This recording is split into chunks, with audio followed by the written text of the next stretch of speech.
Em nome do Pai, do Filho e do Espírito Santo. Amém.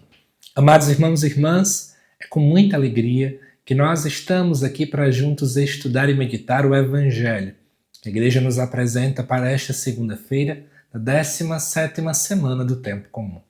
O Evangelho de hoje se encontra lá em Mateus 13, versículos de 31 até o 35, que nos diz assim: Naquele tempo, Jesus contou-lhes outra parábola.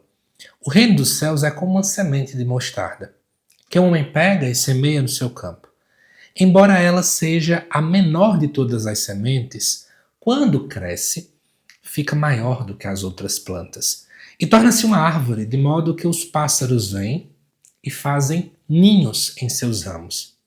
Jesus contou-lhes ainda uma outra parábola. O reino dos céus é como o fermento, que a mulher pega e mistura com 3 porções de farinha, até que tudo fique fermentado. Tudo isso Jesus falava em parábolas às multidões. Nada lhes falava sem usar parábolas, para se cumprir o que foi dito pelo profeta.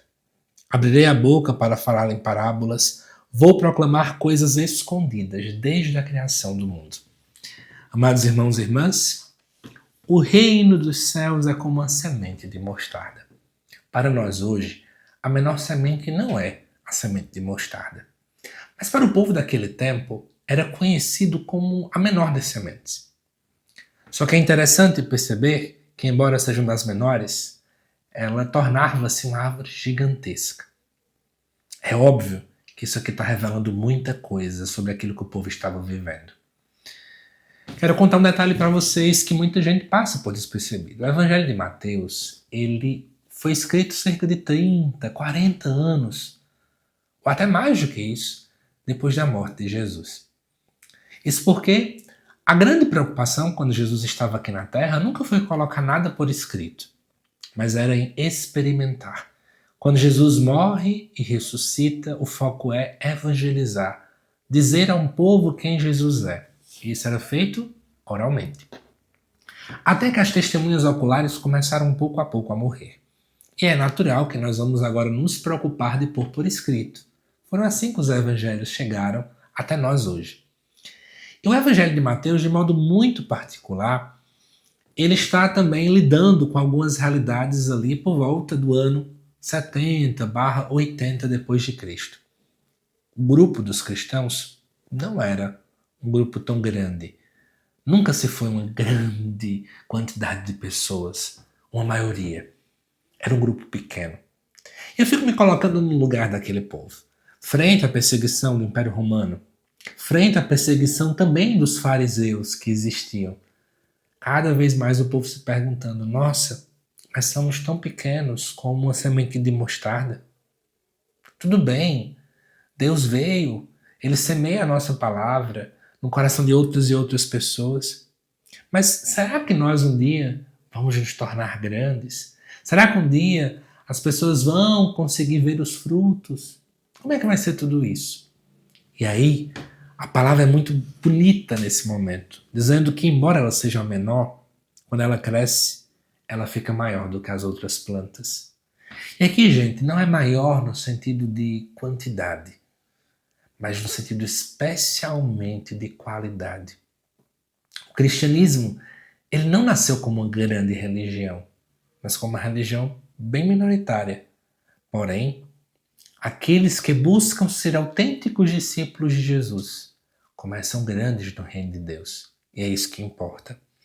E diz o texto que torna-se uma árvore onde os pássaros possam vir e fazer ninhos em seus ramos.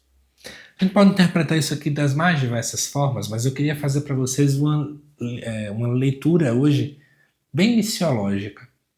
A nossa missão enquanto igreja é fazer com que pessoas que estão voando, muitas vezes sem saber onde parar, pessoas que estão dando altos voos, talvez até quase caindo, mas elas possam encontrar na igreja local de descanso, local de acolhimento. Nós precisamos, enquanto igreja, permitir com que as pessoas elas venham fazer morada, que elas se sintam em casa. Como é bom quando chegamos em uma paróquia em que as pessoas não ficam fazendo, aquela análise se fulano é rico, se fulano é pobre, se fulano vem sempre, se fulano não vem, mas olha para cada um que chega, do mais veterano ao mais novo, com o olhar misericordioso de Deus. Gente, isso não tem preço. Precisamos permitir com que as pessoas encontrem sombra para os calores da vida dentro da igreja. Depois Jesus conta outra parábola. A outra parábola é sobre o fermento. Gente, o fermento não é visto. Nós só vemos o bolo depois, o pão depois, inchado pelo fermento. E diz aqui que a mulher pega e mistura com 3 porções de farinha até que tudo fique fermentado.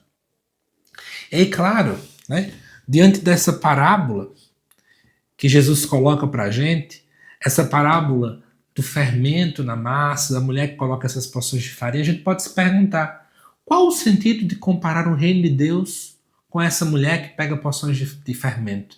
Que características seriam essas do fermento que a parábola quer nos falar? Essa é uma boa pergunta para a gente fazer aqui. E aí eu trouxe para vocês aqui algumas expressões que vão nos ajudar. Primeira coisa é que o reino acaba começando extremamente pequeno. E depois ele transforma tudo. O fermento é uma porção mínima, gente, diante da quantidade de farinha. Só que ele transforma a massa inteira. Esse é o nosso convite. O seu grande poder de transformação, embora seja pequeno, como a outra parábola falava do grão de mostarda. E essa transformação, ela começa de dentro para fora. E é assim que acontece conosco quando temos de fato uma conversão autêntica. Porque o fermento não muda a aparência da farinha imediatamente. Começa transformando no seu interior. É isso que Deus faz conosco. E também é uma ação muito discreta que parece praticamente invisível. Porque a semente não, ela começa da parte invisível debaixo da terra e fica fora. Mas depois a coisa fica grande, né? Mas o fermento, ele trabalha escondido. E aí, claro, amados irmãos e irmãs, muitas das obras de Deus, elas são silenciosas. É uma oração perseverante. Ninguém escuta a nossa oração perseverante. Ninguém vê você de joelho antes de dormir toda noite no seu quarto. Só Deus. É um ato de caridade que fazemos sem postar em lugar nenhum, sem ninguém saber o que estamos fazendo. É um perdão concedido. É quando você, mãe e pai, busca educar bem seu filho. É isso que é ser fermento. Não precisamos dos holofotes. Precisamos ajudar a transformar. E é isso que Deus conta contigo. Que Deus te abençoe. Te aguardo nos próximos vídeos aqui do canal. Até mais.